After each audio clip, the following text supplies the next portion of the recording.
So everyone, आप लोग का बहुत-बहुत स्वागत है हमारे यूट्यूब चैनल स्टडी पॉइंट जहाँ में। तो गाइस, आप लोगों के लिए मैं Bihar police top 20 GK GS का प्रीवियस ईयर क्वेश्चन लेकर आई हूँ गाइस, जो आप सभी स्टूडेंट के लिए बहुत ज़्यादा इंपॉर्टेंट होने वाला है। और जितने भी बिहार पुलिस के स्टूडेंट हैं उनसे मेरी बस यही रिक्वेस्ट है कि प्लीज़ आप एक कॉपी पेन लेके ज़रूर बैठें और क्वेश्चन को सॉल्व करें। और आपसे कितना ज़्यादा क्वेश्चन करेक्ट होता है आप मुझे कमेंट करके ज़रूर बताइएगा। और उसके साथ-साथ आप चीज़ों को जानते हो तो अच्छी बात है, जहाँ पे आपको लगता है कि चीज़ें नोट करनी चाहिए, जो आपको नहीं पता है तो प्लीज़ उसको नोट करिए एंड उसको रिवीजन करिए, क्योंकि एक बहुत बड़ी चीज़ होती है। आप किसी भी एग्जाम में सिलेक्शन लेने के लिए आपको जितना ज़्यादा आप रिवीजन करेंगे, आपकी चीज़ें उतना ही ज़्यादा क्लियर आउट होगी और आपको एग्जाम में बहुत ज़्यादा हेल्पफुल करेगी। तो जो रिवीजन होता है वो बहुत इंपॉर्टेंट होता है, तो रिवीजन करने के लिए भी पहले चीज़ों को नोट करना पड़ता है। ठीक है, तो नोट करिए एंड रिवीजन करिए। तो चलिए इस सेशन को स्टार्ट करते हैं और बिना देर के स्टार्ट करते हैं। तो हमारा पहला क्वेश्चन है, क्वेश्चन नंबर 1 हमसे कह रहा है, क्वेश्चन नंबर 1 हमसे कह रहा है कि निम्न में से गर्त आवास के प्रमाण इनमें से कहाँ प्राप्त हुए हैं। ठीक है, तो क्वेश्चन आपसे पूछ रहा है कि गर्त आवास के प्रमाण जो है वो कहाँ से प्राप्त हुए हैं। तो सबसे पहले हम जानते हैं कि गर्त आवास जो है वो कहते किसे है। ठीक है, तो गर्त आवास इसे कहते हैं जो मानव के द्वारा जो है वो गड्ढा जो बनाकर उसके अंदर जमीन के अंदर जो रहते थे, उसी के प्रमाण जो है वो आपसे पूछ रहा है। तो गर्त आवास का मतलब हो गया कि मानव द्वारा गड्ढा बनाकर रहने का प्रमाण। ओके, तो आप यहाँ पे नोट कर लीजिएगा कि गर्तावास को जो कहते हैं वो मानव द्वारा जो है गड्ढा बनाकर रहने का प्रमाण जो है वह आपको गर्तावास कर रहा है। और इसी का प्रमाण जो आपसे पूछ रहा है कि वो कहाँ मिले। ठीक है, मानव द्वारा गड्ढा बनाकर रहने का प्रमाण। तो मैं यहाँ पे लिख देती हूँ, मानव द्वारा गड्ढा बनाकर रहने का प्रमाण आपसे पूछ रहा है। तो चलिए आपके ऑप्शन जो है वो है, पहला ऑप्शन है Sanganakallu, option b Dholavira, option c Burzahom या option d Mehrgarh. So guys, इसका जो करेक्ट आंसर होगा वो होगा option number C is the correct answer. Burzahom से जो है वो आपके गर्त आवास के प्रमाण मिले हैं। और सिर्फ गर्त आवास के नहीं, इसके साथ साथ आपको मृत भान, यानी कि पहले यहाँ पे लिख देती हूँ मृत भान का भी जो प्रमाण है वो आपका बुर्ज होम से मिला है। तो ये भी आपको ध्यान रखना है। उसके बाद दूसरा आपको ये भी याद रखना है कि हड्डी के औजार। ठीक है, हड्डी के औजार जो है वो भी बुर्ज होम से मिला है। तो यहाँ पे इसको नोट कर लीजिएगा। आपसे क्वेश्चन पूछ सकता है कि हड्डी के औजार जो है वो कहाँ से उसके प्रमाण जो है वो कहाँ से मिले। तो याद रखिएगा बुर्ज होम से। ठीक है, तो हड्डी के औजार। तो इस तीनों पॉइंट को नोट कर लीजिएगा, क्योंकि ये जो है तीनों बहुत ज्यादा इंपॉर्टेंट है। इसके साथ साथ मैं बाकी ऑप्शन को भी क्लियर करूंगी गाइस, जैसे कि मेहरगढ़ से। तो मेहरगढ़ से जो आपको प्रमाण मिले हैं, यहाँ जो है गेहूं और जौ के प्रमाण जो है आपको यहाँ मेहरगढ़ से मिले हैं। ठीक है, अब बात करते हैं संगनकल्लू। ये भी बहुत ज्यादा इंपॉर्टेंट है। राग का टीला जो है वो आपका संगनकल्लू से मिला, तो ये भी बहुत ज्यादा इंपॉर्टेंट है। तो आपसे प्रश्न पूछ सकता है कि राग का टीला जो है वो कहाँ से इसके प्रमाण मिले, तो ये भी याद रखिएगा संगनकल्लू से। ठीक है, तो राग का टीला जो है वो आपके संगनकल्लू से मिला है। उसके बाद अगर बात करें धौलावीरा से, उन्नत जल प्रणाली प्रणाली का जो है वो पता धौलावीरा से चलता है। तो यहाँ पे आपको मैं लिख देती हूँ कि उन्नत जल प्रणाली का पता जो है वो आपको कहाँ से मिला पता चलता है, वो आपको धौलावीरा से पता चलता है। तो ये भी आपको ध्यान रखना है, उन्नत जल प्रणाली। ठीक है, उन्नत जल प्रणाली। यहाँ पे इसको नोट कर लीजिएगा। ये मैं ये जितना भी बताई हूँ ये सभी बहुत ज्यादा इंपॉर्टेंट है, तो इसको नोट कर लीजिएगा। ठीक है, अगर मैं एक बार फिर से रिपीट कर दूं तो संगनकल्लू से जो है वो आपका राग का टीला प्राप्त हुआ है। उसके बाद अगर बात करें धौलावीरा से, तो यहाँ आपको उन्नत जल प्रणाली का पता जो है वो धौलावीरा से पता चला है। और बुर्जहोम से बात करें तो यहाँ आपको गर्तवास यानी मानव द्वारा गड्ढा बनाकर रहने का प्रमाण, उसके बाद हड्डी के औजार और मृत भांड, ये तीन चीज जो है जो आपके बुर्जहोम से पता चला है। चलिए नेक्स्ट क्वेश्चन की तरफ। अगला क्वेश्चन हमारा क्वेश्चन नंबर 2 है गाइस। क्वेश्चन नंबर 2 हमसे कह रहा है कि प्रसिद्ध स्मारक आराम बाग जो है वो किसके द्वारा बनाया गया था। ठीक है, तो आपसे ये पूछ रहा है कि किसके द्वारा बनाया गया था। तो ऑप्शन ए हुमायूं के द्वारा, ऑप्शन बी शेरशाह सूरी के द्वारा, ऑप्शन सी अकबर के द्वारा या ऑप्शन डी बाबर के द्वारा। ठीक है, तो इसका जो करेक्ट आंसर हो जाएगा वो हो जाएगा option number D is the correct answer. Babar के द्वारा जो है वो आपका आराम बाग बनाया गया था। और जो इसमें अगर आपसे पूछे कि ये आराम बाग जो है वो कहाँ है, तो ये भी आपको ध्यान रखना है कि ये आराम बाग जो है ये आपका यूपी में है, यानी कि उत्तर प्रदेश में। ये भी आपको ध्यान रखना है। और अगर आपसे पूछे कि इसे कब बनाया गया, तो ये भी याद रखिएगा, ये 1526 में जो है इसको बनाया गया था, जब बाबर की जो है वो पहली विजय यात्रा जो थी, उसके बाद इन्होंने जो है वो आरामदायक बाग बनवाया था, जिसे बाद में जो है आराम बाग के नाम से जाने जाने लगा था। उसके बाद फिर इसके बाद जो है फिर मराठा शासकों ने जो है आगरा के अधिकार में आने के बाद फिर इसको जो आराम बाग को जो है उसके बाद राम बाग बना दिया, ठीक है। तो आराम बाग को फिर बाद में जो है मराठा शासकों में इसको फिर बाद में पुनर्निर्मित कर दिया रामबाग से, ठीक है, ये भी आपको ध्यान रखना है। चलिए नेक्स्ट क्वेश्चन की तरफ। अगला क्वेश्चन हमारा क्वेश्चन नंबर 3 है गाइस। क्वेश्चन नंबर 3 हमसे कह रहा है कि किस नदी का वर्णन का सबसे ज्यादा आरंभिक वैदिक साहित्य में मिलता है, ठीक है। तो सबसे ज्यादा किस नदी का वर्णन जो है वो आपको आरंभिक वैदिक साहित्य में मिलता है। तो ऑप्शन ए यमुना नदी, ऑप्शन बी सिंधु नदी, ऑप्शन सी सरस्वती नदी, उसके बाद है ऑप्शन डी गंगा नदी।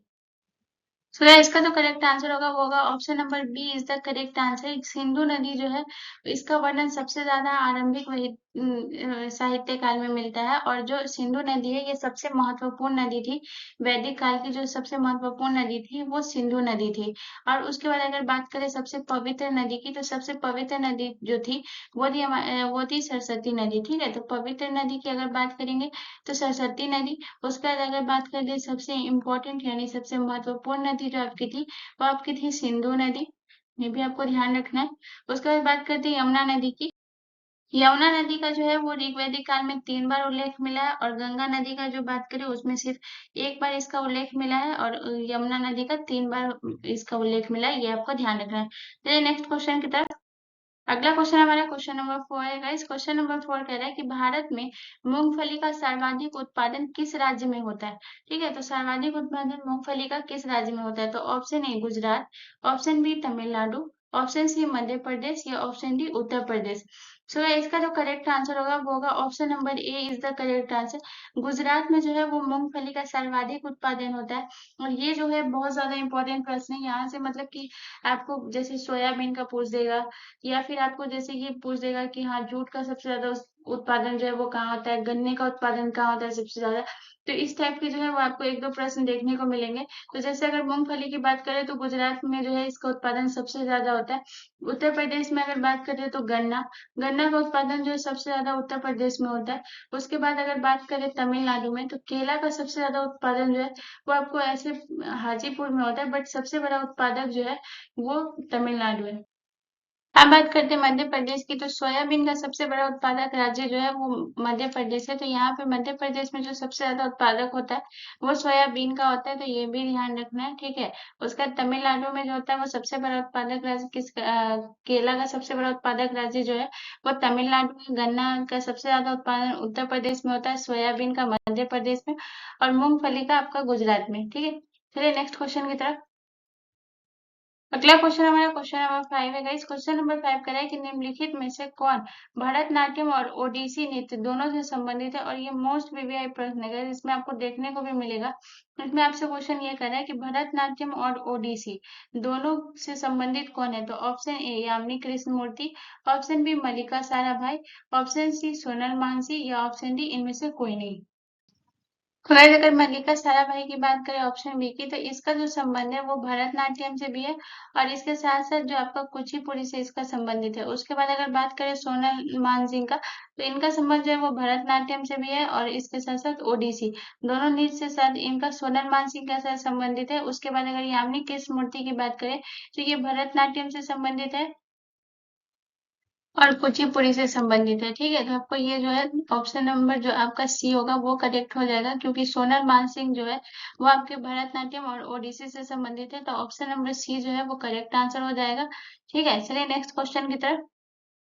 अगला क्वेश्चन हमारा क्वेश्चन नंबर 6 है। इस क्वेश्चन नंबर 6 कह रहा है कि पदार्थ के परमाणुक सिद्धांत सर्वप्रथम किसने प्रस्तावित किया। तो option A Rutherford, option B Niels Bohr, option C J J Thomson, या ऑप्शन डी जॉन डॉल्टन। तो गाइस इसका जो करेक्ट आंसर होगा वो होगा option number D is the correct answer. John Dalton के द्वारा जो है वो पदार्थ के परमाणविक सिद्धांत का प्रस्तावित किया गया था। और अगर पूछे कि ये कब किया गया था तो ये भी याद रखिएगा कि 1808 में जो है इसको प्रस्तावित किया गया था जॉन डाल्टन के द्वारा। उसके बाद अगर बात करें जे जे थॉमसन की, तो इन्होंने जो है वो इलेक्ट्रॉन की खोज की थी, जे जे थॉमसन ने। और अगर रदरफोर्ड की बात करें तो मॉडल ऑफ प्रोटॉन की जो खोज की थी वो रदरफोर्ड ने की थी, तो ये भी आपको ध्यान रखना है। ठीक है, चलिए नेक्स्ट क्वेश्चन की तरफ। अगला क्वेश्चन हमारा क्वेश्चन नंबर 7 है गाइस। क्वेश्चन नंबर 7 कह रहा है कि बिहार के किस जिले में अफीम की खेती की जाती है? तो option A Munger, option B Gaya, option C Saran या ऑप्शन डी भागलपुर। तो इसका जो करेक्ट आंसर होगा वो होगा option number B is the correct answer. अफीम की खेती जो है वो सबसे ज्यादा गया में की जाती है, तो ऑप्शन बी जो है वो हमारा करेक्ट आंसर हो जाएगा। नेक्स्ट क्वेश्चन की तरफ। अगला क्वेश्चन हमारा क्वेश्चन नंबर 8 है। इस क्वेश्चन नंबर 8 हमसे कह रहा है कि निम्न में से गन्ने की खेती के लिए सबसे उपयुक्त मिट्टी जो है वो कौन सी मिट्टी है?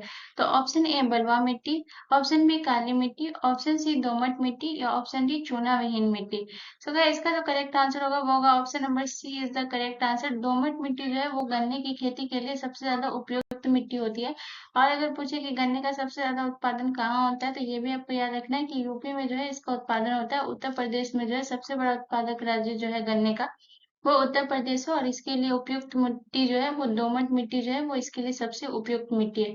चलिए नेक्स्ट क्वेश्चन की तरफ। अगला क्वेश्चन हमारा क्वेश्चन नंबर 9 है। इस क्वेश्चन नंबर 9 कह रहा है कि विटामिन के अध्ययन को क्या कहा जाता है? तो सबसे पहले अगर विटामिन की बात करें तो विटामिन की खोज जो की थी वो फंक ने की थी, तो ये भी आपको ध्यान रखना है कि किस वैज्ञानिक ने की थी। तो फंक ने जो है वो विटामिन की खोज की थी। उसके बाद बात कर रहे हैं यहाँ पे कि विटामिन के अध्ययन को क्या कहते हैं, तो option a ethology, option b astronomy, option c vitaminology या ऑप्शन डी ओडोंटोलॉजी। तो इसका जो करेक्ट आंसर होगा वो होगा option number C is the correct answer. Vitaminology जो है वो विटामिन के अध्ययन को कहते हैं, तो ऑप्शन नंबर सी जो है वो हमारा करेक्ट आंसर हो जाएगा।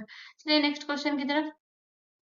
अगला क्वेश्चन हमारा क्वेश्चन नंबर 10 है। इस क्वेश्चन नंबर 10 कह रहा है कि अंतर्राज्यीय परिषद का गठन संविधान के किस अनुच्छेद में किया गया है? ठीक है, तो अंतर्राज्यीय परिषद का गठन, ये मोस्ट इंपोर्टेंट क्वेश्चन है, मोस्ट वीवीआई क्वेश्चन है। तो यहाँ पे आपसे पूछ रहा है कि जो इसका गठन है वो संविधान के किस अनुच्छेद के तहत किया गया है? तो ऑप्शन ए अनुच्छेद 263, ऑप्शन बी अनुच्छेद 280, ऑप्शन सी अनुच्छेद 293 या ऑप्शन डी अनुच्छेद 236। तो गाइस इसका जो करेक्ट आंसर होगा वो होगा option number A is the correct answer. अनुच्छेद 263 के द्वारा जो है वो अंतर्राज्यीय परिषद का गठन किया गया है। और जो अंतर्राष्ट्रीय परिषद का जो गठन किया जाता है वो संवैधानिक प्रावधानों के द्वारा जो है उसके इसलिए जो है इसका गठन किया जाता है। और अगर पूछे कि इसकी नियुक्ति जो है अंतर्राष्ट्रीय परिषद की जो नियुक्ति है इसको कौन करता है, तो ये भी याद रखिएगा कि जो प्रेसिडेंट है ये इसकी नियुक्ति करता है, तो ये भी आपको ध्यान रखना है। ठीक है, तो ये भी आपको नोट कर लेना है। और इसका जो अनुच्छेद है वो भी आपको ध्यान रखना है, क्योंकि ये भी बहुत ज्यादा इंपॉर्टेंट है। तो याद रखिएगा जो अनुच्छेद है आपका वो है 263, और जो इसकी नियुक्ति करता है वो प्रेसिडेंट करता है। चलिए नेक्स्ट क्वेश्चन की तरफ। अगला क्वेश्चन हमारा क्वेश्चन नंबर 11 है गाइस। क्वेश्चन नंबर 11 कह रहा है कि महावीर स्वामी को किस नदी के तट पर ज्ञान की प्राप्ति हुआ था? तो option A Mahanadi, option B Damodar नदी, ऑप्शन सी कोसी नदी या ऑप्शन डी रिजुपालिका नदी। तो सबसे पहले अगर महावीर स्वामी की बात करें तो ये हमारे जो है वो 24वें तीर्थकर थे। ये भी आपको ध्यान रखना है कि 24वें तीर्थकर जो कौन थे वो हमारे महावीर स्वामी थे। ये भी आपको याद रखना है। और यहाँ पे ये पूछा है कि किस नदी के तट पर इनको ज्ञान की प्राप्ति हुई थी, तो ऑप्शन नंबर डी जो है वो हमारा करेक्ट आंसर हो जाएगा। रिजुपालिका नदी के तट पर जो है महावीर स्वामी को ज्ञान की प्राप्ति हुई थी, तो ऑप्शन नंबर डी जो है वो हमारा करेक्ट आंसर हो जाएगा। चलिए नेक्स्ट क्वेश्चन की तरफ। अगला क्वेश्चन हमारा क्वेश्चन नंबर 12 है गाइस। क्वेश्चन नंबर 12 कह रहा है कि राष्ट्रीय धातु विज्ञान प्रयोगशाला कहाँ स्थित है? तो option a Bengaluru, option b Patna, option c Ajmer या option d Jamshedpur. So guys इसका जो करेक्ट आंसर होगा वो होगा option number D is the correct answer. Jamshedpur में जो है वो हमारा राष्ट्रीय धातु विज्ञान प्रयोगशाला जो है वो स्थित है जमशेदपुर में, यानी कि ए नेम है। आप देख सकते हैं फिगर में जिस तरीके से, यही हमारा है वो है राष्ट्रीय धातु विज्ञान प्रयोगशाला, जो ये आप फिगर में देख सकते हैं यही है। तो ये हमारा कहाँ है, तो जमशेदपुर में। चलिए नेक्स्ट क्वेश्चन की तरफ। अगला क्वेश्चन हमारा क्वेश्चन नंबर 13 है गाइस। क्वेश्चन नंबर 13 कह रहा है कि कालीबंगा इनमें से किस राज्य में स्थित है? तो option A Haryana, option B Gujarat, option C Punjab या ऑप्शन डी राजस्थान। तो गाइस याद रखिएगा कि कालीबंगा जो है वो राजस्थान में स्थित है, तो ऑप्शन नंबर डी जो है वो हमारा करेक्ट आंसर हो जाएगा। अगर पूछे कि हरियाणा में कौन सा राज्य है, तो ये आपको याद रखना है कि बनवाली। बनवाली जो है वो हमारा हरियाणा में स्थित है, तो ये भी याद रखना है, बनवाली। उसके बाद अगर गुजरात की बात करें, तो गुजरात में जो हमारा स्थित है धौलावीरा। तो धौलावीरा जो स्थित है वो हमारा गुजरात में है, तो इसका जो करेक्ट आंसर होगा वो होगा धौलावीरा। ठीक है, अगर गुजरात में पूछे तो याद रखिएगा धौलावीरा। अगर हरियाणा में पूछे तो बनवाली। उसके बाद पंजाब में अगर बात करें तो मोहनजोदड़ो। पंजाब प्रांत के लकराना जिले में जो है वो हमारा मोहनजोदड़ो है, तो ये भी आपको ध्यान रखना है, मोहनजोदड़ो। उसके बाद अगर बात करें बनवाली की, तो आपको पता ही है कि बनवाली जो है वो हमारा राजस्थान में है। सॉरी, कालीबंगा। कालीबंगा जो है वो हमारा राजस्थान में है, और कालीबंगा का अर्थ होता है काले रंग की चूड़ी। काले रंग की जो चूड़ी का कालीबंगा का अर्थ होता है काले रंग की चूड़ी, तो ये कालीबंगा से काले रंग आपको याद ही रहेगा, तो काले रंग की चूड़ी जो है वो कालीबंगा का अर्थ है। ठीक है, ये आपको ध्यान रखना। और अगर पूछे कि कालीबंगा की जो है वो खोज कब हुई, तो ये भी आपको ध्यान रखना है कि कालीबंगा की जो खोज हुई थी, खोज जो हुई थी वो 1953 में हुई थी, तो ये भी आपको ध्यान रखना है कि कालीबंगा की खोज जो हुई थी वो 1953 में हुई थी। अगर उत्खनन की बात करें तो 1960 में जो है इसका उत्खनन हुआ था, तो ये भी ध्यान रखिएगा कि अगर उत्खनन जब पूछे, खोज भी पूछ सकता है और उत्खनन भी पूछ सकता है, दोनों में से कुछ भी पूछे तो ध्यान रखिएगा उत्खनन। तो उत्खनन जो हुआ है वो 1960 में हुआ है, ये भी आपको ध्यान रखना है। ठीक है, खोज 1953 में और उत्खनन 1963 में। चलिए नेक्स्ट क्वेश्चन की तरफ। अगला क्वेश्चन हमारा क्वेश्चन नंबर 14 है गाइस। क्वेश्चन नंबर 14 कह रहा है कि कौन सा राज्य प्रमुख रूप से भूतापीय ऊर्जा पर निर्भर है। तो भूतापीय ऊर्जा पे कौन सा राज्य है, तो option a Karnataka, option b Tamil Nadu, option c Paschim Bangal या ऑप्शन डी केरल। चलिए इसका जो करेक्ट आंसर होगा वो होगा option number A is the correct answer. चलिए नेक्स्ट क्वेश्चन की तरफ। अगला क्वेश्चन हमारा क्वेश्चन नंबर 15 है गाइस। क्वेश्चन नंबर 15 कह रहा है कि इनमें से किस बौद्ध ग्रंथ से छठी शताब्दी ईसा पूर्व में 16 महाजनपदों की सूचना मिलती है। ठीक है, ये बहुत ज्यादा इंपॉर्टेंट है कि 16 महाजनपदों की सूचना जो है वो कहाँ से मिलती है, तो option A Tripitaka, option B Dipavamsa, option C Anguttara Nikaya या ऑप्शन डी दीघ निकाय। तो इसका जो करेक्ट आंसर होगा वो होगा option number C is the correct answer. Anguttara Nikaya से जो है वो बौद्ध धर्म से छठी शताब्दी ईसा पूर्व में जो है वो 16 महाजनपदों की जो है वो सूचना मिलती है। तो याद रखिएगा कि जो 16 महाजनपद है वो कौन कौन से हैं। तो पहला है आपका अंग, दूसरा मगध, काशी, कौशल, वज्जी, मल, चेदी, वत्स, कुरु, पांचाल, मत्स्य, सुरसेन, अस्मक, अवंती, गांधार तथा कंबोज। और यहाँ पे जो पिक्चर में आप देख सकते हैं, यहाँ पे जो है आपको 16 महाजनपद के नेम मिल जाएंगे। तो यहाँ पे आप देख सकते हैं, यहाँ पे टोटल जो है वो 16 महाजनपद है, तो यहाँ पे आप देख लीजिएगा। ठीक है, चलिए नेक्स्ट क्वेश्चन की तरफ। अगला क्वेश्चन हमारा क्वेश्चन नंबर 16 है। इस क्वेश्चन नंबर 16 कह रहा है कि तराइन का प्रथम युद्ध किसके मध्य लड़ा गया था। तो ऑप्शन ए मोहम्मद गौरी और भीम, ऑप्शन बी मोहम्मद गौरी और अजयपाल, ऑप्शन सी मोहम्मद गौरी और पृथ्वीराज या ऑप्शन डी मोहम्मद गौरी और जयसिंह। सो इसका जो करेक्ट आंसर होगा वो होगा option number C is the correct answer. Mohammad Ghori और पृथ्वीराज चौहान के बीच जो है वो तराइन का प्रथम युद्ध हुआ था। और अगर पूछे कि ये कब हुआ था, तो 1191 ईस्वी में जो है वो तराइन का प्रथम युद्ध हुआ था, और 1192 ईस्वी में जो है तो तराइन का द्वितीय युद्ध हुआ था। तो ये भी आपको ध्यान रखना है। इसमें जो हुआ था ये प्रथम युद्ध था, और ये जो था 1192 जो में जो था ये आपका द्वितीय युद्ध था। ठीक है, जिसमें प्रथम युद्ध में तो जो है मोहम्मद गौरी हार गया था। तो प्रथम युद्ध में जो है जिसकी हार हुई थी वो मोहम्मद गौरी की हार हुई थी। यहाँ पे ये आपको ध्यान रखना है कि मोहम्मद गौरी की हार जो हुई थी वो प्रथम यानी कि 1191 में हुई थी। और दूसरा जो हार हुआ था ये आपको ध्यान रखना है, ये पृथ्वीराज जो है वो तराइन की द्वितीय युद्ध में जो है इनकी हार हुई थी। तो ये 1192 ईस्वी में। ठीक है, चलिए नेक्स्ट क्वेश्चन की तरफ। अगला क्वेश्चन हमारा क्वेश्चन नंबर 17 है। क्वेश्चन नंबर 17 का है कि निम्न में से भारतीय पेट्रोलियम संस्थान जो है वो कहाँ स्थित है। तो option A Ranchi, option B Dehradun, option C Indore या ऑप्शन डी अजमेर। तो इस फिगर में आप देख सकते हैं ये है हमारा पेट्रोलियम अनुसंधान, और ये देख सकते हैं ये है, और ये आपसे पूछ रहा है कि कहाँ स्थित है। तो ऑप्शन नंबर जो बी है वो करेक्ट आंसर हो जाएगा। देहरादून में जो है वो हमारा भारतीय पेट्रोलियम संस्थान जो स्थित है, तो ऑप्शन नंबर बी जो है वो करेक्ट आंसर हो जाएगा। ठीक है, चलिए नेक्स्ट क्वेश्चन की तरफ। अगला क्वेश्चन हमारा क्वेश्चन नंबर 18 है गाइस। क्वेश्चन नंबर 18 कह रहा है कि ऊर्जा उत्पादन के लिए कोशिका प्रायः किसका उपयोग करती है। ठीक है, तो कोशिका किसका उपयोग करती है। तो ऑप्शन ए सुक्रोज का, ऑप्शन बी अमीनो अम्ल का, ऑप्शन सी वसा अम्ल का या ऑप्शन डी ग्लूकोज का। तो इसका जो करेक्ट आंसर होगा वो होगा option number D is the correct answer. Glucose का जो है ऊर्जा उत्पादन के लिए जो कोशिका उपयोग करती है वो ग्लूकोज का करती है, और ये मोस्ट इंपॉर्टेंट प्रश्न है, मोस्ट वीवीआई प्रश्न है। तो ऊर्जा उत्पादन के लिए जो कोशिका जिसका उपयोग करती है वो ग्लूकोज का है, तो ऑप्शन नंबर डी जो है वो हमारा करेक्ट आंसर हो गया। चलिए नेक्स्ट क्वेश्चन की तरफ। अगला क्वेश्चन हमारा क्वेश्चन नंबर 19 है गाइस। क्वेश्चन नंबर 19 कह रहा है कि भारत में पाए गए प्राचीनतम सिक्के जो है इनमें से किस धातु के थे। तो ये प्राचीनतम सिक्के आपकी किसकी बात कर रहा है, ये जो प्राचीनतम सिक्के जिस काल में चले थे वो हमारा था मौर्य काल। तो ये भी आपको ध्यान रखना है, मौर्य काल था उस टाइम। तो उस टाइम ये भी आपको पता चल जाएगा कि मौर्य काल में भी जो है वो कौन से सिक्के चल रहे थे, तो ये आपको ध्यान रखना है, ठीक है। तो ऑप्शन ए सोने का, ऑप्शन बी तांबे का, ऑप्शन सी चांदी का, या ऑप्शन डी रांगा का। सो गाइस इसका जो करेक्ट आंसर होगा वो होगा option number C is the correct answer, चांदी का। यानी भारत में जो पाए गए प्राचीनतम सिक्के जो है वो जो जिस धातु के थे वो चांदी का था। तो ऑप्शन नंबर सी जो है वो हमारा करेक्ट आंसर हो जाएगा। और छठी ईसा पूर्व जो है वो मौर्य काल उस टाइम चल रहा था, ये भी आपको ध्यान रखना है, ठीक है। चलिए नेक्स्ट क्वेश्चन की तरफ। अगला क्वेश्चन हमारा क्वेश्चन नंबर 20 है गाइस। क्वेश्चन नंबर 20 कह रहा है कि उत्तर प्रदेश के बाद भारत में किस राज्य में रेल नेटवर्क जो है वो सर्वाधिक है, ठीक है। तो रेल नेटवर्क जो है उत्तर प्रदेश के बाद सबसे ज्यादा सर्वाधिक कहाँ है, आपसे क्वेश्चन ये पूछ रहा है। तो option a Andhra Pradesh, option b Rajasthan, option c Gujarat, या option d Maharashtra. So guys इसका जो करेक्ट आंसर होगा वो होगा option number B is the correct answer.